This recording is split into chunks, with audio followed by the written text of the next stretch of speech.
2010 yılında zamanında Mustazafder yöneticisi olan şahıslara karşı başlatılan bir operasyondu o zaman. Sonradan 17-25 Aralık operasyonlarından sonra FETÖ'nün üst düzey yetkilileri ve görevleri olduğu anlaşılan polis şefleri ve emniyet ekibi tarafından başlatılan bir operasyondu.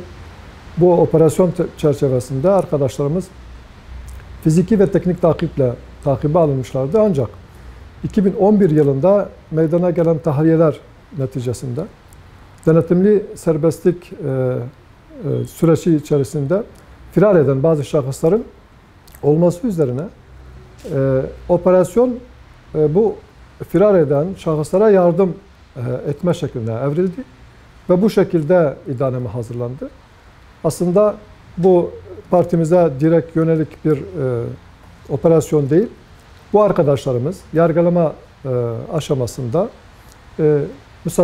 Mustazafder kapatıldı. Mustazaflar hareketine evrildi. Daha sonra bu da Hüdapar'ın kurulma sürecine geldi. Genel Başkan Yardımcımız Sayın Şahin o dönemde bizim Mustazafder'in Genel Başkan Yardımcısı ve İstanbul Şube Başkanıydı. Bu yargılama yanılmıyorsam Mayıs 2013 tarihinde bugün ceza alan 3 tane arkadaşımıza örgütün üst düzey yöneticiliğinden ceza verildi. Geri kalan 16 şahsa da örgütün sair efradı olduğu gerekçesiyle ceza verilmişti. Bu verilen cezalar Yargıtay'dan bozuldu. Üyelikten, yöneticilikten ceza alan bu 3 arkadaşımıza yöneticilikten ceza verilmemesi gerektiği yönünden bir düşünceyle karar bozuldu ve mahkemeye iade edilmişti. İkinci aşamada yani hatırlatmamız gereken bir husus Mayıs 2013 yılında bu karar çıktı. Yani 17-25 Aralık'tan önceki bir süreçtir bu. Bu süreçte FETÖ'nün yargıda ve emniyette hakim olduğu bir dönem olduğu için bu konuda asıl operasyonu çekenlerin, kumpası kuranların FETÖ'cü olduklarını söylemek yerinde olur. Ancak dosya Yargıtay'da bozulduktan sonra ikinci kez yargılama aşamasında 17-25 Aralık operasyonu olmuş. Hükümet aslında bu ekibin nasıl kumpas yapabileceğini bizzat gördü. Buna karşı kendince tedbirler aldı. Ama başka şahıslara, başka gruplara yapılan operasyonlarda maalesef herhangi bir önlem alınmadığı için bu ikinci aşamada aynen FETÖ'nün başlattığı kumpas devam ettirildi ve arkadaşlarımıza bu ceza verildi. Belki birincisini FETÖ'nün kumpası ve operasyonu olarak görebiliriz ama ikinci cezada burada FETÖ'nün etkin olduğunu söylememiz pek doğru değil sanırım. Yani şu anda Türkiye'de herkes, iktidarda olan, muhalefette olan hemen herkes FETÖ'nün nasıl bir kumpas yapabileceğini, nasıl bir ihanet içerisinde olduğunu gördüğü halde bununla ilgili diğer şahıslara ucu hükümete dayanmayan operasyonlarına sessiz kaldılar. Bizim arkadaşlarımız da bunun kurbanıdırlar. Aslında 2013'te arkadaşlarımız ceza alırken bugün iktidar olan şahıslar aynen o dönem 2013'te de yine iktidardaydılar ve buna muttali oldular. Bilgi sahibi oldular. Bunun her aşamasında bugün iktidarda olan şahısların bilgisi dahilindedir.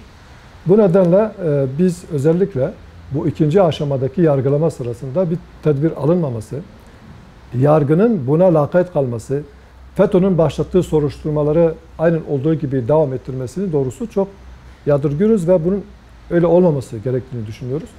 Hala beklentimiz devam etmektedir. Bunlar o zaman hem emniyet hem yargı hem de yüksek yargıya hakim oldukları için birini bertaraf etmek için çok fazla hukuki kanuni gerekçelerin arkasında da sığınma ihtiyacı hissetmediler. Ancak bizim dosyamızda dile getirdikleri iddialarda dile getirdiği hususlar arkadaşlarımıza 28 o Ocak günü 28 Ocak 2011 günde operasyon yapılıyor. Sabah saat 5-6 sıralarında arkadaşlarımız gözaltına alınıyor. Kendilerine yöneltilen suçlama 28 Ocak günü, belki de gözaltına alındıktan saatler sonra kendilerine gönderilen bir maille firar eden bu şahısların kaçmasına yardımcı olmaları istenmiş. Bu da gösteriyor ki siz bunlara yardım etmişsiniz.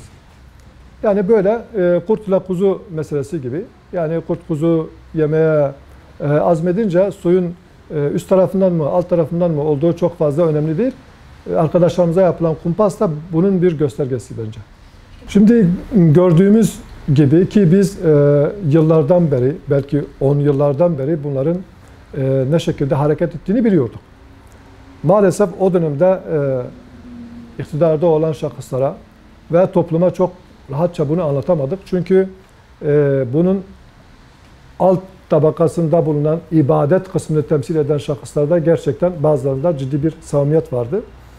Belki insanlar hep bunları gördüğü için bunların ne derece hile ve ihanet içerisinde olduklarını çok kabul etmek istemediler. Biz aslında daha önce de dile getirdik.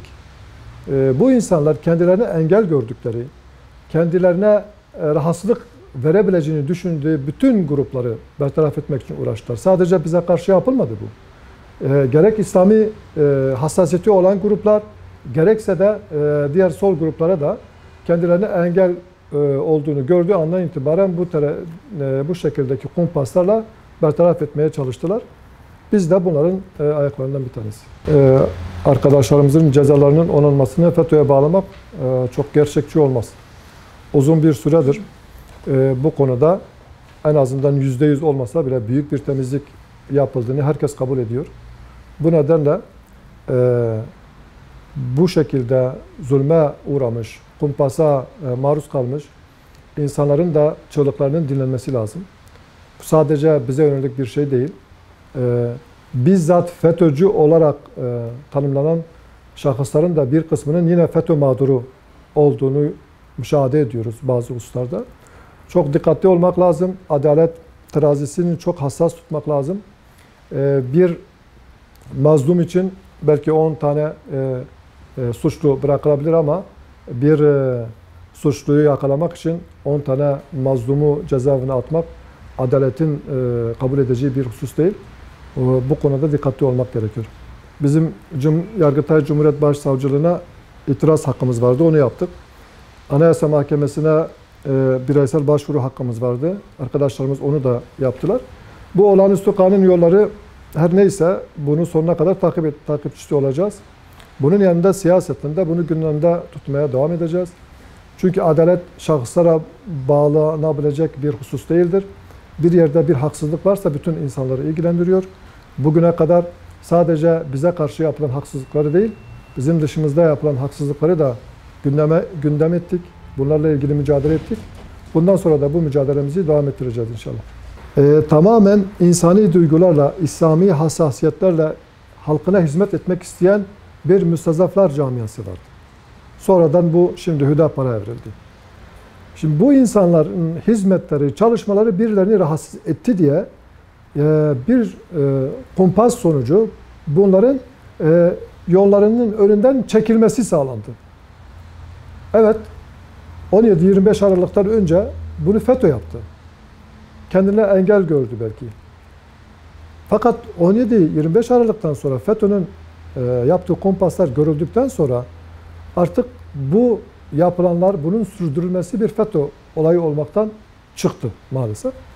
Bunu artık şu anda iktidar sahipleri yapıyor. Biz bu usulsüzlüğün nasıl başladığını görülmesinden sonra bunun tekrar bu şekilde devam ettirilmesinin aslında çok mantıklı ve siyasi olarak da izahı mümkün değil. FETÖ'nün tamamen kumpas sonucu başlattığı bir operasyonu onlardan belki en az bizim kadar zarar gören bir yapının, bir düşüncenin devam ettirmesi, bir nevi onların yaptığının aynısını yapması doğrusu çok kabul edilebilecek bir şey değildir.